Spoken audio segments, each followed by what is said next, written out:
Harriet Tubman is a renowned monument for freeing millions of slaves. Back in the late 1800s, she was known as the conductor of the Underground Railroad.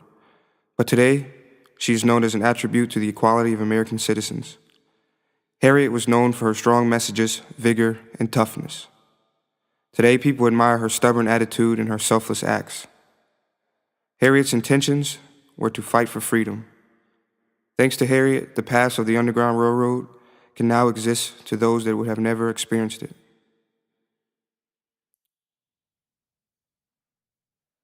Harriet was born on Anthony Thompson's plantation in Peter Neck's region of Dorchester County, near the Blackwater River.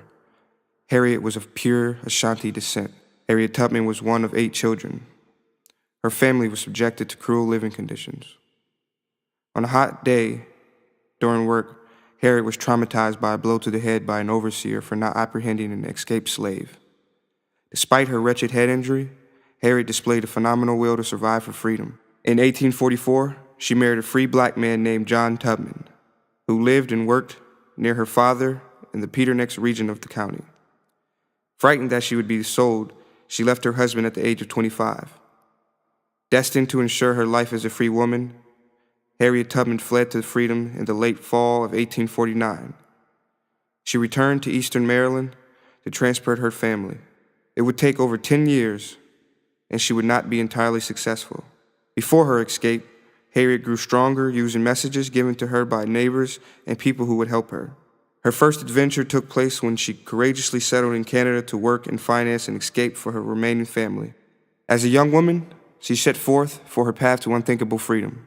Harriet Tubman would often hide herself in a barrel with sack and be carried secretly through the Underground Railroad, where she would find her destined place to triumph, Canada.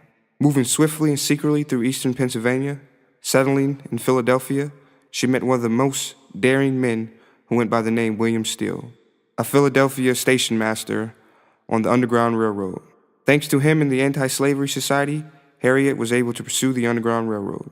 Using the Underground Railroad paths, Harriet would brilliantly construct an escape for countless slaves by means of the woods and rivers. Harriet would rescue herself as well as plan the escape of her family. Harriet was very victorious when rescuing slaves. Many people feared for her life, but not her. Being captured by a slaveholder never crossed her mind. During her escapades, she would often look like a woman asleep by the road. Refusing to avoid danger, Harriet repeatedly would fall asleep on the side of the road. When walking along the paths of the Underground Railroad, she spoke of one rule that slaves had to obey. No one was to start the voyage and try to make an effort to turn back, or else she would take their lives herself. Nevertheless, slaves trusted her and would follow her no matter what the consequences were. It is obvious enough, however, that her success in going to Maryland, as she did, was attributable to her adventurous spirit and utter disregard of consequences. Words attributed to Harriet by Thomas Garrett. Moses. Harriet was a woman of no pretensions.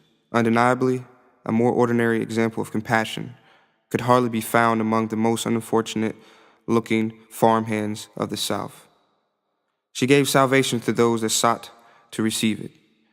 Yet, in point of courage, prudence, and impartial exertion, to rescue her fellow men by making personal visits to Maryland among the slaves, she was without her equal. Subsequent to the outburst of the Civil War, Tubman served as a soldier, spy, and nurse serving at Fortress Monroe. While guiding a group of black soldiers in South Carolina, she met a man named Nelson Davis.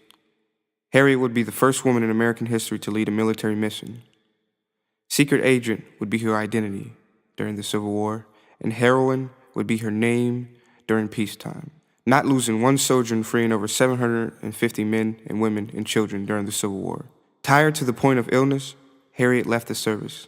Denied payment for her wartime service, Tubman was forced, after a bruising fight, to ride in a baggage car on her return to Auburn. Soon after the Civil War, Harriet moved back to Auburn, New York, where she would marry her future husband, Nelson Davis.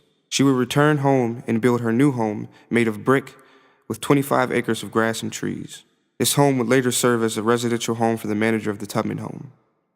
After Davis's death in 1868, Harriet housed 12 to 15 people in their brick home. These words have been attributed to Tubman by Milton Serenette. Long has been a malleable icon of America's anti-slavery past. Through the actions of Harriet Tubman, we learn about ourselves as American people. I offer thanks to Tubman for being a brave symbol, even though we were left with no text written by her. Harriet Tubman's recorded actions are actions that changed our nation. Not only is she famous for freeing slaves and helping the country during time of need, she also gave back to her community by freely renting her house out in Auburn, New York, that allowed for the elderly to stay in. Harriet was very happy to have lived to see the abolition of slavery in the United States. Harriet eventually died of old age on March 10, 1913.